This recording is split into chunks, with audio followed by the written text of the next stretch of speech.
గడిచిన కాలం అంతా మనల్ని ఆయన కాపాడుతూనే వచ్చారు. ఎన్నో పరిస్థితులు మన ముందు జరుగుతూ ఉన్నా గొప్ప గొప్ప వారే ఈ లోకాన్ని విడిచి వెళ్ళిపోతూ ఉన్నా మనల్ని మాత్రం ఆయన కాపాడుతూనే ఉన్నాడు. ప్రతి విషయంలో కూడా మనకు తోడుగా ఉంటూ మన అవసరతలన్నీ తీరుస్తూ అవసరమైనప్పుడు ఆశ్చర్య కార్యాలు మన పక్షాన్ని జరిగిస్తూ ఉన్నాడు.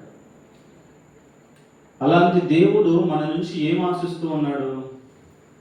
మనతో ఉంటూ మనల్ని క్షమిస్తూ, మనల్ని నడిపిస్తూ, మనల్ని బలపరుస్తూ, మనల్ని ఓదారుస్తూ, మన అవసరతలు తీరుస్తూ, కంటికి రెప్పలా మనల్ని కాపాడుతూ ఇన్ని చేస్తున్నాడు కదా దేవుడు మనకి. మనము దేవుడికి ఏం చేయగలం? దేవుడిని మనము ఏమిచ్చి సంతోష పెట్టగలం? ఎప్పుడైనా ఆలోచన చేశారా? ఎప్పుడు దేవుణ్ణి నాకు ఇది ఇవ్వయ్యా, అది ఇవ్వయ్యా, ఇది కావాలయ్యా, అది కావాలయ్యా అని మనం అడుగుతూ ఉంటాము. దేవా ఇది తీసుకో, నీకోసం నేను ఇది ఇస్తున్నాను, ఇలా చేస్తున్నాను, ఏది నిన్ను సంతోష పెడుతుందయ్యా?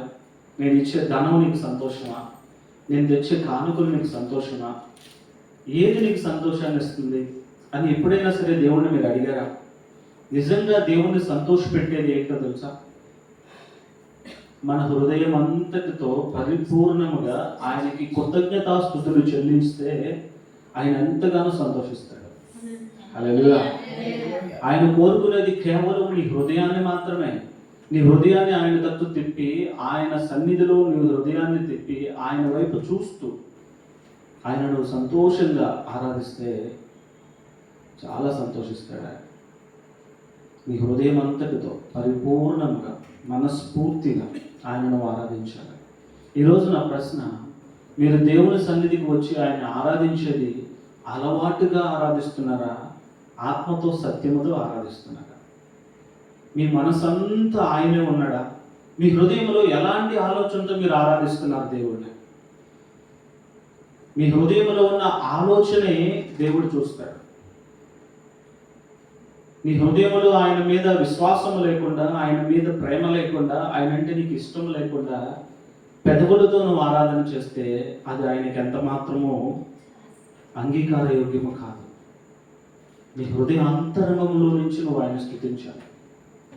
చూడండి, బైబిల్ గ్రంథంలో నుంచి కీర్తన గ్రంథం 8వ కీర్తన 9 వచనాలు ఉన్నాయి. ఆ కీర్తనలో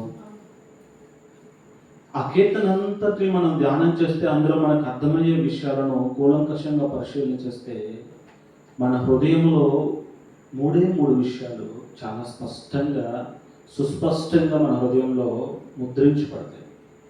మొదటిది ఏంటంటే, అన్ని విషయాలలోనూ దేవుడే గొప్ప. హల్లెలూయా. మన జీవితాలలో జరిగేటువంటి ఏ విషయంలో అయినా సరే ఏది మనకు గొప్ప కాదు. మన ముందున్నటువంటి అన్ని విషయాలలో కూడా దేవుడే గొప్ప. మనకి దేవుడు తప్ప మరొకటి గొప్పగా ఎంచబడటానికి వీలు లేదు. దేవుడి దృష్టిలో మనము ఆయనకి గొప్ప. ఎందుకంటే ఆయన పిల్లలం కదా. మనం అంటే ఆయనకి ఎంత ఇష్టమో తెలుసా? ఆయన చంకనెత్తుకుంటాడంట, మనల్ని ముద్దాడుతూ ఉంటాడు, మనతోనే ఉంటాడు, పక్కనే ఉంటాడు, చేయి పట్టుకుని నడిపిస్తూ ఉంటాడు. అవసరమైనప్పుడు ఆయన ప్రజెన్స్ని మనకు తెలియజేస్తూ ఉంటాడు. మనతో ఉంటూ నేను నీతోనే ఉన్నా, నువ్వు పద అంటాడు. పిల్లలకి ఎవరు గొప్ప, నీకు ఎవరు గొప్ప అని మీ పిల్లల్ని అడగండి. మా డాడీ గొప్ప నాకు, మా మమ్మీ గొప్ప నాకు, మా పేరెంట్స్ గొప్ప అంటారు. బిడ్డలు కోరుకునేది వాళ్ళ హృదయంలో ఏముండాలంటే my daddy is my hero. పిల్లలకి హీరో ఎవరంటే వాళ్ళ డాడీ. మన డాడీ ఆయన, మన తండ్రి ఆయన. మన హృదయంలో ఏముండాలి? ఎలా ఆరాధన చేయాలి మనం? మన హృదయంలో ఎలాంటి ఆలోచనతో? దేవుడే గొప్ప. అన్ని విషయాల్లో కూడా దేవుడే గొప్ప. భూమి మీద అన్నిటికంటే దేవుడు ఒక్కడే గొప్పవాడు అని మన హృదయంలో ఉండాలి. అలాంటి హృదయంతో మనం దేవుణ్ణి ఆరాధించేవారుగా ఉండాలి. 8వ కీర్తన 1వ వచనం చూస్తే, యెహోవా మా ప్రభువా, ఆకాశములో నీ మహిమను కనపరచువాడా, భూమి అందంతటా నీ నామము ఎంత ప్రభావం గలది. భూమి అందంతటా కూడా ఆయనే ప్రభావం కలిగిన వాడు. ఇది మన హృదయంలో, ఈ విశ్వాసం మన హృదయంలో ఉండాలి. మనం ఆయన ఆరాధన చేసేటప్పుడు మన హృదయంలో ఉండాల్సింది ఒకటే, మన హృదయంలో దేవుడే అన్నిటికంటే గొప్పవాడు. గొప్పవాడైన దేవుణ్ణి మనం ఆరాధన చేస్తున్నాం. గొప్పవాడైన దేవుని పిల్లలుగా మనం ఉన్నాం. మన తండ్రి గొప్పవాడు. ఎలా ఉంటుంది ఆ బిడ్డ మనసు? స్కూల్కి వెళ్ళినప్పుడు అక్కడ ఉన్నటువంటి పేరెంట్స్ అందరిలో కూడా వీళ్ళ డాడీ చాలా ఉన్నతమైన స్థితిలో ఉన్నాడు, చాలా గొప్పవాడిగా ఉన్నాడంటే ఆ బిడ్డ మనసు ఎలా సంతోషంగా ఉంటుంది, ఎంత ప్రౌడ్నెస్, హృదయంలో ఎంత తెలియని సంతృప్తి ఉంటుంది.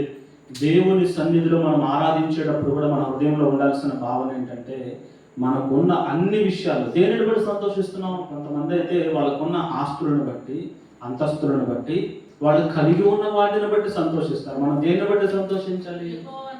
మన తండ్రి అయిన దేవుణ్ణి బట్టి మనం సంతోషించాలి. దేవుడు మనం కలిగి ఉన్నందుకు సంతోషించాలి. ఆయన మనల్ని విడువక ఎడబాయక కంటికి రెప్పలా కాపాడుతున్నందుకు మనం ఆయన సంతోషించాలి. ఆయనను బట్టి సంతోషించాలి. సంతోష హృదయముతో ఆయనకు ఆరాధన చేయాలి, కృతజ్ఞతాస్తుతులు చెల్లించాలి. మనం ఆరాధన చేసేటప్పుడంట, ఆరాధన ఎలా ఉండాలంటే, దేవుణ్ణి ఆరాధించేటప్పుడు మన హృదయంలో ఆయనే గొప్పవాడు, గొప్పవాడిని గొప్ప చేస్తున్నాడు అంతే. మన డాడీని మనం పొగుడుతున్నట్లే మన తండ్రి యొక్క గొప్ప గుణగణాలను మనం ఏం చేయాలి? గుణగణాలను గుర్తు చేస్తూ ఉండాలి. ఆయన గుణాలను మనము కీర్తిస్తూ ఉండాలి. దేవుని యొక్క గుణగణాలను మనము కీర్తించేవారుగా ఉండాలి. భూమి మీద ఉన్నటువంటి అన్ని విషయాల్లో దేవుడు గొప్పవాడు. అలాగే భూమి మీద ఉన్న అన్ని విషయాల్లో ఆయన్ని ఆరాధించడం అనేది చాలా గొప్ప పని. హల్లెలూయా. మనము చేసే పనులన్నింటిలోకెల్లా అత్యున్నతమైన, అతి శ్రేష్టమైన గొప్ప పని ఏదైనా ఉందంటే అది దేవుణ్ణి ఆరాధించడమే. ఆరాధన అనేది అంత గొప్ప విషయం. మరి అలాంటి ఆరాధన చేసేటప్పుడు నీ హృదయాన్ని నువ్వు కరెక్ట్గా సిద్ధపరచుకున్నావా? నీ విశ్వాసం ఏ విధంగా ఉంది? నీ మనస్సు ఏ విధంగా ఉంది? ఆయన వైపే ఉందా, దేవుని వైపే ఉందా? నీ మనసు స్థిరముగా ఆయన మీద ఆధారపడకుండా, ఆయన మీద నీ మనసు లేకుండా, నీ ఆలోచనలు ఎక్కడో పెట్టి నువ్వు ఇక్కడికి వచ్చి దేవుని సన్నిధిలో నుంచునో కూర్చునో పెదవులతో ఆయన ఆరాధన చేస్తే, పెదవులతో వారు నా యొద్దకు వస్తున్నారు కానీ వారి హృదయం నా యొద్ద లేదు. దేవుడికి కావాల్సింది ఏంటంటే మీ హృదయం కావాలి. హృదయం అంతటితో కూడా మనం ఆయన్ని స్తుతించాలి, ఆరాధించాలి. యెషయా గ్రంథం 29వ అధ్యాయం 13వ వచనాన్ని ఒకసారి చూడండి. ఈ ప్రజలు నా యొద్దకు వచ్చుచున్నారు, పెదవులతో నన్ను కనపరుచుచున్నారు కానీ వారి హృదయమును నాకు దూరం చేసుకొని ఉన్నారు. మీరు దేవుని సన్నిధికి వచ్చాము, మేము ఆరాధనలో పాల్గొన్నాము, బాడీ ప్రజెంట్ అయింది ఇక్కడ, కానీ మా మైండ్ ఇక్కడ లేదు, ఎక్కడో ఉంది. దేవుడే చెప్తున్నాడు, మీరు శారీరకంగా దేవుని సన్నిధికి వచ్చేవారుగా ఉంటున్నారు కానీ మీ మనస్సు దేవుని మీద లేదు. పెదవులతో ఆయన స్తుతిస్తున్నారు, పెదవులతో ఆయన్ని కీర్తిస్తున్నారు కానీ మీ హృదయం ఆయనకి దూరంగా ఉంది. ఎందుకంటే మీ హృదయంలో వేరే వేరే ఆలోచనలు ఉన్నాయి. మీ హృదయం ఇక్కడ లేదు, శరీరం మాత్రమే ఇక్కడ ఉంది. మీ హృదయం వేరొక దాన్ని ఇష్టపడుతూ ఉంది. దేవుని కంటే అధికముగా ఇంకొక దానికి అధికమైన ప్రాధాన్యత ఇచ్చేది కానీ హృదయం ఉంది. దేవునికి ఇవ్వాల్సిన ప్రాధాన్యత దేవునికి ఇవ్వకుండా దేవుని సన్నిధికి నువ్వు వచ్చావు కానీ నీ హృదయం మాత్రం వేరొక దాన్ని ఆరాధిస్తుంది, వేరొక దాన్ని ఇష్టపడుతుంది. నిజముగా ఆరాధన అంటే నువ్వు దేన్నైతే పరిపూర్ణంగా ఇష్టపడతావో అది నీ హృదయంలో ఉంటే దానిని నువ్వు ఆరాధిస్తావు. దేవుని సన్నిధికి నువ్వు వచ్చావు కానీ నీ హృదయంలో దేవుడు లేడు. నీ హృదయంలో నువ్వు ఇష్టపడేది ఇంకొకటి ఏదో ఉంది. యవనస్తులు ఉన్నారనుకోండి, వాళ్ళు దేన్నో చూసి ఇష్టపడతారు. ఏ వస్తువుని చూసో, ఒక యాక్టర్ని చూసో, వాళ్ళకి నచ్చినది ఏదో చూసో దానిని ఇష్టపడుతూ దాన్ని హృదయంలో పెట్టుకుని దేవుని సన్నిధికి వస్తారు, ఆరాధనలో పాల్గొని పొందుతారు కానీ వాళ్ళ హృదయం దేవుని దగ్గర లేదు. నువ్వు పెదవులతో ఆయన స్తుతించడం దేవునికి అవసరం లేదు. అవసరం లేదు అంటే పెదవులతో స్తుతించాలి కానీ నీ హృదయంలో దేవుడు ఉండాలి. నీ హృదయంలో దేవుని ఎడల ప్రేమ ఉండాలి. నీ హృదయంలో దేవుని ఎడల విశ్వాసం ఉండాలి. నీ హృదయంలో దేవుని ఎడల అచంచలమైనటువంటి విశ్వాసం ఉండాలి. ఆయన నా కోసమే ఈ లోకానికి వచ్చాడు, నన్ను కాపాడువాడు ఆయనే, ఆయనే నన్ను రక్షిస్తాడు, ఆయన కోసమే నేను ఉన్నాను, నా కోసమే ఆయన ఈ లోకానికి దిగి వచ్చాడు అన్నట్లుగా పెనవేయబడేటువంటి బంధములాగా ఉంటే అది నిజమైనటువంటి ఆరాధన. భూమి మీద ఉన్నటువంటి అన్ని విషయాల్లో దేవుడే గొప్ప, ఆయన ఆరాధించడమే గొప్ప కార్యం. దానికి మించిన గొప్ప కార్యం మనం ఏది చేయలేం. కానీ మనం ఏంటంటే దేవుని సన్నిధికి వచ్చి ఆరాధన చేసేటప్పుడు అలవాటుగా ఆరాధన చేస్తాం, అలవాటుగా ఆయన సన్నిధికి వస్తాం, అలవాటుగా పెదవులతో ఆయన్ని స్తుతిస్తూ ఉంటాం కానీ మన హృదయం మాత్రం ఆయన మీద ఉండదు. మన హృదయముతో ఆయన్ని, అందుకే ఆయన అంటాడు, ఆయన ఆరాధించేవాళ్ళు ఎలా ఆరాధించాలి? ఆత్మతోనూ సత్యముతోనూ పూర్ణ హృదయముతో ఆయన ఆరాధన చేయాలి. నీ ఆలోచన ఆయన మీద ఉంచాలి, నీ దృష్టి ఆయన మీద ఉంచాలి, ఆయన గుణగణాలను జ్ఞాపకం చేసుకోవాలి. ఎంత గొప్ప దేవుడు! ఆయనకి కలిగి ఉన్న సమస్తాన్ని విడిచిపెట్టి లోకానికి దిగి వచ్చాడే. సర్వవ్యాపి సర్వాంతర్యామిగా ఉన్నవాడు, సకల ఆశీర్వాదాలకు కారణభూతుడైన దేవుడు, సర్వ సృష్టిని నోటి మాట చేత కలుగజేస్తున్న దేవుడు. నీ కోసం ఒట్టి మానవుడిగా ఈ లోకానికి దిగి వచ్చాడు, నిన్ను నన్ను రక్షించడానికి. మరి అంత గొప్ప దేవుణ్ణి ఆరాధించేటప్పుడు ఎలా ఆరాధించాలి? మన హృదయం అంతటితో ఆరాధించాలి. ఆయనను పొగడే ఈ నోరంట మరి ఎవరిని పొగడటానికి వీలు. హల్లెలూయా. నిజముగా ఆరాధన అంటే వారమంతా మనం వచ్చేది ఆదివారం దేవుని సన్నిధికి. ఆదివారం వచ్చి ఆ కాసేపు ఆయన్ని స్తుతించి గణపరిచే ఈ పెదవులు వారమంతా ఏం చేస్తున్నాయి? వారమంతా ఎవరెవరిని పొగుడుతున్నాయి? వారమంతా ఈ నోటితో ఏ నామాలను ఉచ్చరిస్తూ ఉంది? వారమంతా ఈ నోటితో ఏ మాటలను పలుకుతూ ఉన్నావు? ఆదివారం దేవుని సన్నిధికి వచ్చి ఆయనకు స్తుతులు స్తోత్రములు చెప్పే ఈ నోరు వారములో మిగిలిన 6 రోజులు ఎవరిని పొగుడుతూ ఉన్నాయి? ఎవరి గురించి మాట్లాడుతూ ఉన్నాయి? ఆలోచన చేశారా? ఆరాధన అంటే ఆయన సన్నిధికి వచ్చి ఆదివారం ఆ గంట 2 గంటలు ఆయన సన్నిధిలో కూర్చుని ఆరాధించి ఆ సమయంలో పాటలు తన్మయత్వం చెందుతూ నీ హృదయం అంతా ఆయన మీద పెట్టినట్లుగా నువ్వు కన్నీరు కారుస్తూ పెదవులతో ఆయన స్తుతించుట కాదు.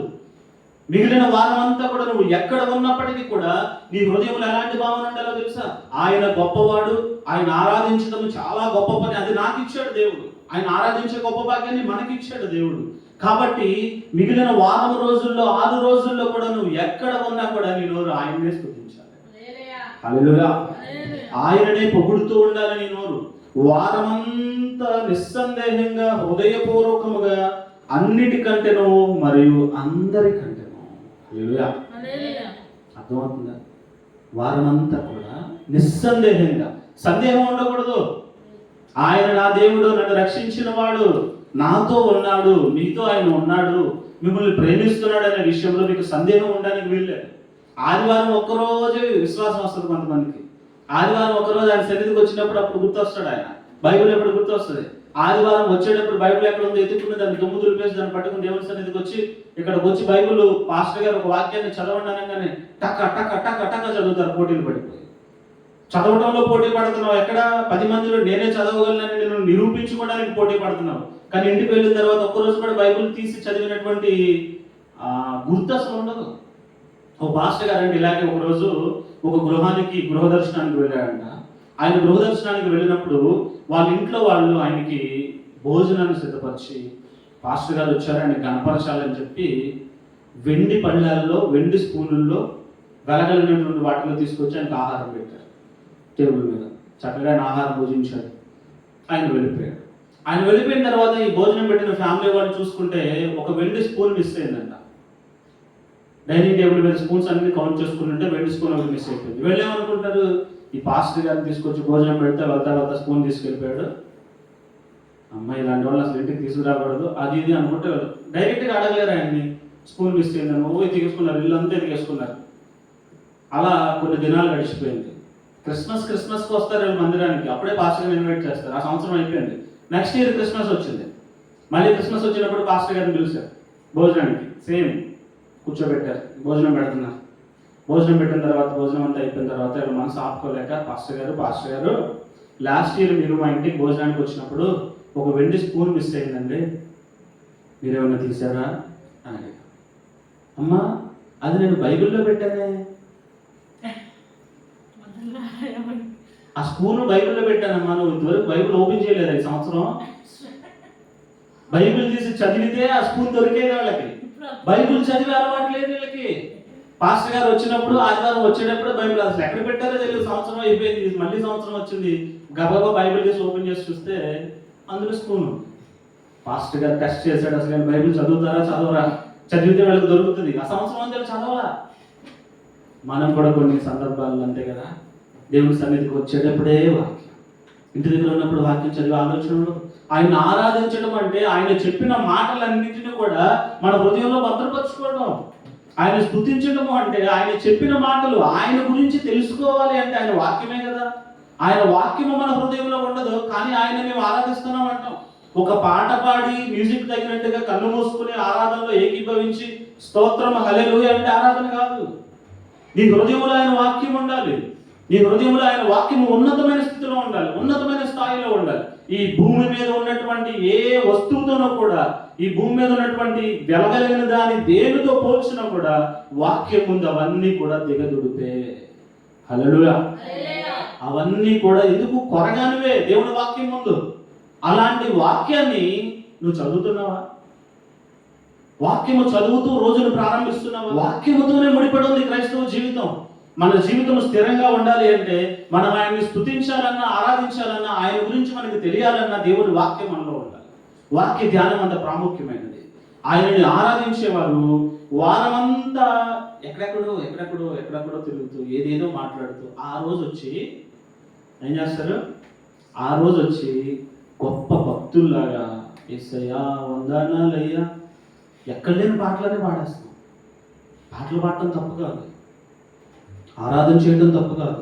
ఆదివారం ఒక్కరోజు ఆరాధన చేస్తున్నాం అనుకుంటాం తప్పు. మనం ఎక్కడున్నా ప్రతిరోజు కూడా మనం ఆయనకి ఆరాధన చేసేవారుగానే ఉండాలి. అసలు నిజంగా దేవుణ్ణి ఆరాధించడం అంటే ఏంటో ఒక భక్తుడు, నాకు తెలిసిన ఒక భక్తుడు ఒక కొటేషన్ రాశారు. అది నేను చెప్తాను, ఒకసారి చూడండి. వారమంతా నిస్సందేహముగాను హృదయపూర్వకముగాను అన్నిటికంటేను మరియు అందరికంటేను అన్ని వేళల్లోనూ అన్ని సందర్భముల్లోనూ దేవుడే గొప్ప అనియు దేవుని కంటే గొప్ప ఏదియూ లేదని నమ్మి వారమంతా నోటితో మరి దేనిని పొగడక దేవుడు ఒక్కడే గొప్ప అని పొగిడిన నోటితో వచ్చి ఆలయమందు దేవుని బిడ్డలతో కలిసి దేవుడిని గొప్ప చేయడమే ఆరాధన. అర్థమైందా? వారమంతా ఈ నోటితో దేవుణ్ణే పొగడాలి, దేవుణ్ణే ఆరాధించాలి. అది ఎలా? వారమంతా ఎలా ఆరాధన చేస్తాం? వ్యక్తిగతముగా మనం ఆయన ఆరాధన చేస్తాం, మన కుటుంబంతో ఆయనకి ఆరాధన చేస్తాం. ఆదివారం మాత్రం దేవుని సన్నిధికి వచ్చి ఆయన్ని వారమంతా ఆరాధించిన ఈ నోటితో ఆదివారం దేవుని సన్నిధికి వచ్చి సంఘమంతటితో కలిసి ఆయన ఆరాధించి, ఆదివారం కాకుండా మిగిలిన వారాలన్నింటిలో కూడా పొలిటీషియన్ని, రాజకీయ నాయకుల్ని, సినిమా యాక్టర్లని, లేకపోతే ఆ ఊర్లో ధనవంతులు ఎవరున్నాడు వాడిని, మీ గ్రూప్లో ఎవరు బాగా డబ్బుండి అధికారం ఉన్న వ్యక్తిని అక్కడికి వెళ్ళి ఆయనకి జయజయలు కొడతాం. ఆదివారం వచ్చి దేవానికి స్తోత్రం అంట. ఏంటి నువ్వు చేసే పని? ఎలక్షన్స్ వస్తున్నాయి. ఇప్పుడు ఈ ఎలక్షన్ మూమెంట్లో నువ్వు జెండాలు పెట్టుకుని, ఆ జెండా పెట్టుకుని, ఈ జెండా పెట్టుకుని వాడికి వీడికి జయజయలు కొడుతూ తిరిగి ఆదివారం వచ్చి దేవునికి స్తోత్రం అంటావు. జాగ్రత్త.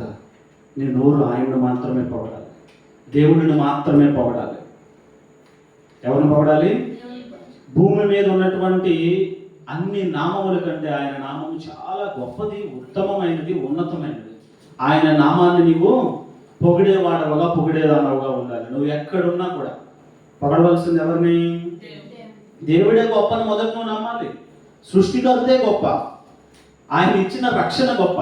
మీ జీవితాలలో అంతకంటే గొప్పది ఎవరైనా ఇవ్వగలరా? రక్షణ కార్యము, రక్షణ మనుషుల వల్ల కలుగుతుందా? దేవుని వల్ల రక్షణ కలుగుతుంది. అంత గొప్ప రక్షణ ఇచ్చిన దేవుని నువ్వు ఆరాధించకుండా, ఆయన గొప్ప చేయకుండా, ఆయనకి ప్రథమ స్థానం ఇవ్వకుండా, ఆయనకి ఎక్కడో ఆఖరి మూలన ఒక స్థానం ఇచ్చేసి నీ జీవితంలో నీకు ఎవరు గొప్ప? ఎవరిని గొప్ప చేస్తున్నావు? పలానా నాయకుడు గొప్ప, పలానా హీరో గొప్ప. అవునా? మనుషులు ఏమైపోతా ఉన్నారు? అది కాకుండా ఇంకొక గొప్ప దౌర్భాగ్యకరమైన పరిస్థితి క్రైస్తవంలో ఎదురవుతున్నది ఏంటంటే, మా పాస్టర్ గారు గొప్ప, పాస్టర్ గారు మనిషి, పాస్టర్ గారిని గొప్ప చేస్తారు, ఆయన్ని పొగుడుతారు, ఆయన ఆరాధన చేస్తారు. నీ హృదయంలో నువ్వు పాస్టర్ గారు గొప్పవాడని దేవుని కంటే అధికమైన స్థానం ఇస్తున్నావా? నీకంటే విగ్రహారాధకులు ఇంకొకటి లేడు. హల్లెలూయా. దేవునికే ప్రథమ స్థానం ఇవ్వాలి. సేవకుడు దేవుని తర్వాతే. ఆరాధన ఎవరికి చేస్తున్నావు? నరుని ద్వారా రక్షణ లేదు. పాస్టర్ గారు నీకు రక్షణ ఇస్తాడా? పాస్టర్ గారు నీ కోసం సిలువై పట్టాడా? పాస్టర్ గారు నీ కోసం ప్రాణం పెట్టాడా? పాస్టర్ గారు నీ కోసం ముళ్ళకిరీటాన్ని భరించాడా? పాస్టర్ గారు నీ కోసం బెల్లంతో పడిపించుకున్నాడా? పాస్టర్ గారు నీ కోసం కొట్టా దెబ్బలు తిన్నాడా? ఏం చేశాడు పాస్టర్ గారు నీ కోసం? ప్రార్థన చేశాడు. పాస్టర్ గారు దేవుడు నీకు పరిచయం చేశాడు. దేవుడు గొప్పవాడు. పాస్టర్ గారు దేవునికి నీకు మధ్యలో అనుసంధానకర్త, మధ్యవర్తి. దేవుడిని గొప్ప చేయి. పాస్టర్ గారు గొప్పవాడు అని పొగిడేసి ఆకాశానికి ఎత్తి, పాస్టర్ గారికి ఇప్పుడు ఫ్యాన్స్, పలానా పాస్టర్ గారు ఫాలోవర్స్, పాస్టర్ గారిని ఏమన్నంటే వాళ్ళు ఊరుకో. దేవుడిని ఏమన్నా పట్టించుకునే నాదులు లేదు ఈ రోజున. జాగ్రత్త. దేవునికి ప్రథమ స్థానం ఇవ్వాలి. పాస్టర్ గారిని పట్టించుకోవాలి, వాళ్ళకి ఆలనా పాలన చూడాలి, వారిని ప్రేమించాలి. కానీ దేవుని కంటే ఎక్కువగా కానీ స్తుతింపదగిన వాడు దేవుడు మాత్రమే. స్తుతి అంటే ఏంటంటే పొగడటం, కీర్తించటం. సన్మానానికి యోగ్యుడు ఆయనే. సన్మానానికి యోగ్యుడు దేవుడు. సన్మానం చేస్తే మనం ఎవరికి చేయాలి? ఎవరికి చేయాలి? సన్మానం అనేది దేవుడికి చేయాలి. మరి ఎలా చేస్తాం దేవునికి సన్మానం? దేవుడు మన ముందు వచ్చి కుర్చీలో కూర్చుంటే శాలువ తీసుకొచ్చి కప్పి ఒక ఫ్లవర్ బొకేనో ఫ్రూట్ బొకేనో తీసుకొచ్చి ఇచ్చి సన్మానం చేస్తాం. మరి దేవుడు మనకు కనపడాడు కదా, ఎలా సన్మానించగలము? తండ్రి ఎప్పుడు సంతోషపడతాడు? బిడ్డ పుట్టినప్పుడు కలిగే సంతోషం కంటే వాడు గొప్పవాడై ప్రయోజకుడైనప్పుడే ఆ తండ్రికి సంతోషం. శాలువాలు కప్పడం కంటే ఆ బిడ్డ చేసే సాక్ష్యం ఉండదు చూడండి. పలానా వాడి కొడుకు ఎంత ప్రయోజకుడయ్యాడో, ఎంత గొప్పవాడరా వీడి తండ్రి వీడి తల్లి అంటారే, అది సన్మానించడం అంటే. నీ సాక్ష్యము ద్వారా, నీ ప్రవర్తన ద్వారా దేవుని వాక్యాన్ని నువ్వు ఈ శరీరముతో నెరవేర్చడం ద్వారా ఆయనని నువ్వు సన్మానించాలి. బిడ్డ పుట్టినప్పుడు కాదు, వాడు ప్రయోజకుడైనప్పుడు తల్లిదండ్రులకి సంతోషం. చాలా మంది కొడుకు పుట్టాడని సంకలు కొట్టుకుంటారు. కొడుకు కొడుకు కొడుకు అని కూతురుని తక్కువ చేస్తూ వస్తారు. అలాంటి భేషజాలు ఉండకూడదు. ప్రయోజకుడైన వాడు కొడుకైనా కూతురైనా కూడా తండ్రికి సంతోషం. సో మనము దేవుని బిడ్డలుగా ఉన్నాము, మనము ప్రయోజకులుగా మారుతున్నామా? ఆయన సన్మానించడం అంటే ఆయన వాక్యాన్ని నెరవేర్చడం, మన సాక్ష్యాన్ని అనేకులకు వెదజల్లేలాగా దేవుని నామానికి మహిమకరముగా మన సాక్ష్యం ఉండాలి. ఏముండాలి? దేవుని నామానికి మహిమకరముగా మన సాక్ష్యం ఉండాలి. ఆయన సన్మానించడం అంటే నీ నోటిలో ఒక బూతు మాట కూడా రాకూడదు. నీ నోటిలో నుంచి దేవుని మాటలే రావాలి. నీ నోటి నుంచి దేవుని వాక్యమే రావాలి. నీ ప్రవర్తన దేవుని వాక్యాన్ని అనుసరించేదిగా ఉండాలి. నువ్వు ఎక్కడ ఉంటే అక్కడ 10 మంది నీతో వచ్చి వారి బాధలు పంచుకునేలా ఉండాలి. 10 మందికి నువ్వు సంతోషాన్ని పంచేవాడవుగా, పంచదానవుగా ఉండాలి. దేవుని ప్రేమను నువ్వు ఇతరులకు పంచేవాడవుగా, పంచదానవుగా ఉండాలి. అది దేవుని సన్మానించడం అంటే. ఈ తల్లిని తండ్రిని సన్మానించాడు దేవుడు. మన తండ్రి ఆయనే.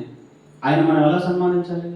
త్రూ అవర్ యాక్షన్స్, మన క్రియల ద్వారా, మన మాటల ద్వారా, క్రియల ద్వారా, ప్రవర్తన ద్వారా, మన హృదయాంతరంగంలో ఆయన గొప్పవాడు అని నమ్మి, ఆ గొప్పవాడు మన కోసం చేసిన గొప్ప గొప్ప కార్యాలను తలంచుకుంటూ, మననము చేసుకుంటూ, ఆ గొప్ప సాక్ష్యములను ఇతరులకు సాక్ష్యముగా చెప్పుచు, ఇతరులకు దేవుని యొక్క గొప్పదనాన్ని చూపిస్తూ, మన ప్రవర్తన ద్వారా, మనలో వచ్చిన మార్పు ద్వారా దేవుడు ఎంత గొప్పవాడో తెలుసా, నన్ను ఎలా మార్చాడో తెలుసా, ఒకప్పుడు నేను అంత దౌర్భాగ్య స్థితిలో ఉంటే ఇప్పుడు నన్ను ఇలా ఉన్నతమైన స్థితిలోనికి ఆయన తీసుకుని వచ్చాడు.